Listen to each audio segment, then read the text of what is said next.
So I'm just going to get started with asking what you studied in school and what you're doing now, like the transition from school to industry. Sure. So I studied mechanical engineering with a focus, not specifically, but the focus on ocean technology. I ended up working at first in Boston, working for a company called Robotics, where I was a pilot slash test engineer for their unmanned underwater vehicles. And then I did that 3 years ago. And now the last 3 years, I've been working for the Navy as a contractor, doing mechanical engineering, research and development for them. And I actually just put in my notice last week, and I'm going to be starting my own accelerator for ocean ventures this fall while I go to grad school at University of Miami. That's amazing. So you've definitely had a bunch of different things around, so it has happened there. And I'd love to hear more about those transitions and how you kind of navigated like what you wanted to do and how you supported yourself through that. Yeah. So, I mean, first things first, the transition from college to the real world was definitely, I think, the number one test of persistence. So I interned at the Woods Hole Oceanographic Institution, which was like my dream internship.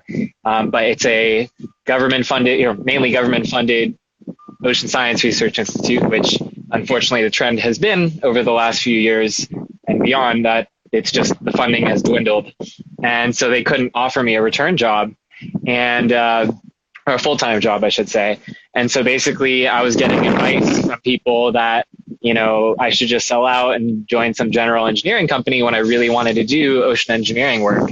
And so here was my graduation weekend and I still didn't have a job and I was like being honored and whatever. And everyone around me is looking forward to what their next steps are.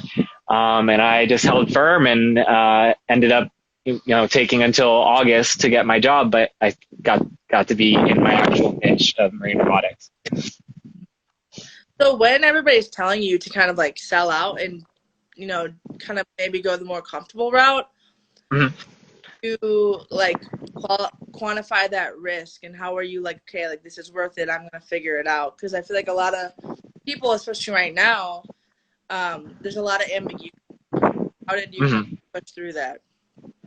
Yeah, I think it's a mix of persistence and calculated risk. And I'm actually at that point now with my startup, which I'll get to. But back then, I knew that I had faith in my resourcefulness. I think more than anything, that's one of my skills that I am most confident in. And, knowing that I had momentum going with a LinkedIn connection. That's how I actually ended up getting my job. I just had a view from a guy from Bluefin on LinkedIn and I followed him up. And even after a 4-hour interview, they still weren't guaranteeing me the job. And so just follow up until I finally got that job. And then now, starting my company, Seaworthy Collective, I just feel like, I'm going also for my master's. And so being able to take those on together, it's a calculated risk knowing that no matter what I end up with a specialization in my field and hopefully a job in the real sector that I'm really passionate about. So do you mind talking a bit more about your next jump and how you're navigating that and then what you're doing? Sure. Yeah. So basically, I've been in the industry for 5 years. When I say the industry, marine robotics, both kind of in a startup-y way where Bluefin was still in the startup phase initially when I started there, and then they got bought out by a defense company. And after that, I said, if I'm working in defense, I might as well be in San Diego where the weather's a lot better. And work-life balance is much more of a thing here. But, altogether, I still have had a really hard time of really zoning in on my passion, which is ocean science and exploration and conservation. And so it's really been that problem that I touched on with my internship where, these companies that are doing arguably to me the most impactful work in my field are also having the least amount of funding and least amount of resources at their disposal. And so for me, I looked at it at kind of a bigger picture view and said, well, it's not just a base level thing. The talent is there. We can build, multi-million-dollar robots that can go to the deepest parts of the oceans that we know almost nothing about. But the funding and the actual system to help create that isn't. And so that's when I said, that's what accelerators are for, and that's what incubators are for. And so combined a bunch of my passions, not just for oceans, but also for mentorship, which, as you know, I've been very involved with the University Innovation Fellows Group to mentor their students, and that's been close to my heart. And so all that together, I just saw this as kind of a natural merging of all those things, and then kind of full circle brings it back home to South Florida for me, where I'm originally from, and where arguably has one of the greatest up and coming innovation pipelines, I think, not only for my field, but in general. So. Yeah, I'm super excited to follow your journey and to know you. Thank you. Of course. You are great growing up, can confirm. Thank you. Yeah.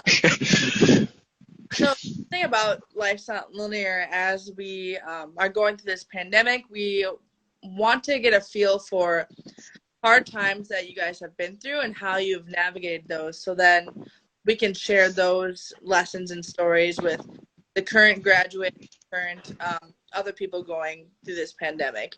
So is there like maybe a time you can think of that was like one of your toughest moments, or a moment where you really had to persevere, or you really had to calculate risk? Like, is there something that comes up?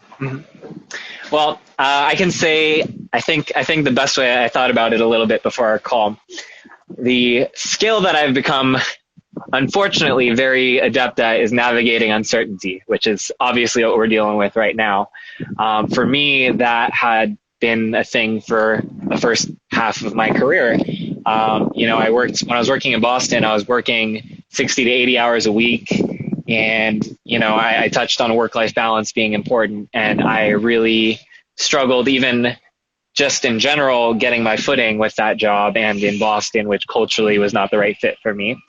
But more than that, when life throws you curveballs, that's the real test. And so for me, when I was in Boston, my dad passed, and it was very sudden and unexpected. And, it completely not only crushed me, but like really took my whole journey professionally, made it take a back seat, made me just say, hold on, you need to get a handle on life first. And so, for me, that was actually why I moved. Part of why I moved to San Diego was just to like get a foundation before I could even, follow my dreams and do the grad school thing, do the entrepreneurial thing. It's, there's these wake up calls we have in life where, you don't have a choice of what you get to prioritize. And so for me, already work was taking away a lot of that ability, and then they're losing, a close family member in it. And it's just a really difficult situation. But, navigating that, I really learned that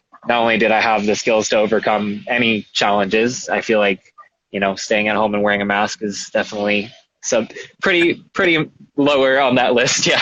But, more than that, it's just that it's kind of been a patience in the process and knowing that no matter what, I'm on my path.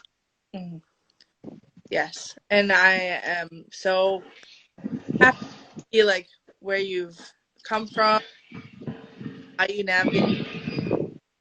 And kind of going off of that, the last question I like to ask is, what is one thing that you, maybe a lesson or a piece of advice or anything that you'd like to share with us and with our viewers? Well, I've actually been giving this advice to a lot of people that ask me, how to handle the adversity of the current crisis we're in. But in general, I think, when you're an ambitious person and you want to accomplish a lot, and then a roadblock like this comes in your way and derails a lot of momentum, the number one thing people do is they get hard on themselves. They say, I could do more, or I'm not as productive as I normally be. And, the first thing is, like, if anyone's actually operating at full cylinders right now in the middle of a pandemic, like, good on you. But the bar definitely has been set lower. Bottom line is, I think all of it is an exercise in self-compassion and patience.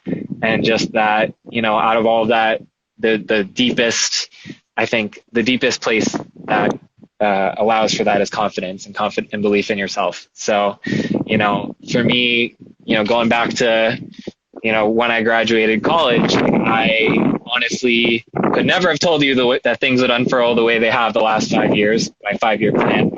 But, just to have patience and know that, here I am 5 years later and I'm finally taking that leap, that it will happen. Maybe not on the schedule you'd think, but yeah. That's awesome. Thank you, Thank Daniel, for you. the call My today. pleasure.